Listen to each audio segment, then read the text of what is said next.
Hello friends, welcome to MKG kitchen. இன்றைக்கி நாம் பார்க்க போகிறது கொத்தமல்லி இலை ஊறுகாய் அல்லது கொத்தமல்லி இலை பச்சடின்னு கூட சொல்லலாம். இந்த டிஷ் வந்து சூடான சாதம் அல்லது சப்பாத்தி, இட்லி, தோசை எல்லாத்துக்குமே நல்லாயிருக்கும். இதை வந்து நம்ம ஒரு மாதம் கூட நல்லா ஸ்டோர் பண்ணி எடுத்து வச்சுக்கிட்டோம்னா தேவைப்படும் போது எடுத்துக்கலாம். இந்த மாதிரி ஸ்கூலுக்கு கூட பசங்களுக்கு கிளறின சாதம் கூட செஞ்சு கொடுக்கலாம். ரொம்பவே டேஸ்ட்டாக இருக்கும். வாங்க எப்படி செய்யலான்றதை பார்க்கலாம். அதுக்கு ஒரு நெல்லிக்காய் அளவு புளி எடுத்துக்கலாம். இதை வந்து சுடு தண்ணி ஊற்றி நல்லா கரைச்சி எடுத்துக்கலாம். அடுத்ததாக ஒரு கடாயை வச்சுக்கோங்க. அதில் 3 ஸ்பூன் கடுகு, 1.5 ஸ்பூன் வெந்தயம், இது எல்லாத்தையும் நல்லா பொரித்து எடுத்துக்கலாம். பொன்னிறமாக வரணும், கருகக்கூடாது. அப்போ தான் நல்லா வாசனையாக இருக்கும். இப்போ இது நல்லா ஆறினதுக்கப்புறமா ஒரு மிக்சி ஜாரில் பொடி பண்ணி எடுத்து வச்சுக்கலாம். இப்போ அடுத்ததாக ஒரு கடாயை வச்சு அதில் நம்ம வந்து கொத்தமல்லி இலைகளை நல்லா கழுவிட்டு மண் இல்லாமல் சுத்தமாக ஒரு கட்டு கொத்தமல்லி இலைகளை இந்த மாதிரி எண்ணெய் ஊற்றி நல்லா வதக்கி எடுத்துக்கணும். நல்லா சுருளை வதக்கி எடுத்துக்கோங்க. பெரிய கட்டாக இருந்தால் ஒரு கட்டு எடுத்துக்கோங்க. சின்னதாக இருந்தால் 2-3 கூட சேர்த்துக்கலாம். இந்த மாதிரி தண்ணி இருக்கக்கூடாது.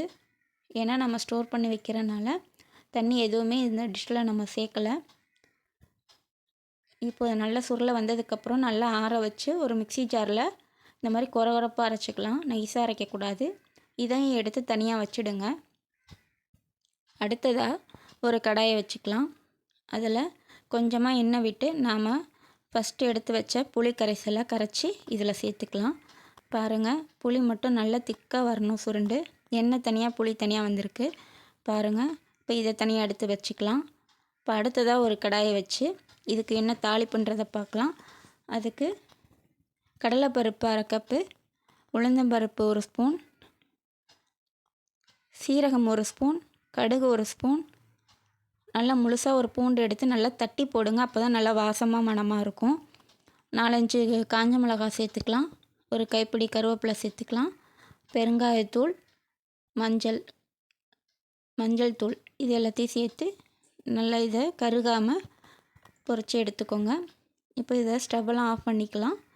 இப்போ நாம் எடுத்து வச்ச இந்த புளி கரைசல் கூட அரைச்ச கொத்தமல்லி இலைகளையும் அரைச்சி பொடி செய்து வைத்த கடுகு வெந்தய பொடியையும் சேர்த்து இதுக்கு தேவையான அளவு காரத்திற்கு மிளகாய்த்தூள் 1/2 கப், உப்பு தேவையான அளவு, இது எல்லாத்தையும் சேர்த்து நாம் தாளித்து வச்சுருக்க பொருளையும் இது கூட சேர்த்து நல்லா கிளறி எடுத்துக்கலாம். இது எல்லாமே நம்ம ஆறுனதுக்கப்புறம் தான் செய்கிறோம். பாருங்கள், நமக்கு எவ்வளோ அழகாக புளி தொக்கு வந்திருக்குன்னு பாருங்கள். இது வந்து இந்த ஊறுகாய் வந்து நல்லா ஈரம் இல்லாமல் ஒரு கண்ணாடி ஜாரில் போட்டு ஸ்டோர் பண்ணி எடுத்து வச்சுக்கோங்க. தேவைப்படும் போது எடுத்துக்கலாம். இந்த மாதிரி செஞ்சு பாருங்கள், எல்லாத்துக்கும் மேட்ச் ஆகும். நீங்களும் ட்ரை பண்ணி பாருங்கள். ரொம்பவே ஈஸியாக இருக்கும். தேங்க்ஸ் ஃபார் வாட்சிங்.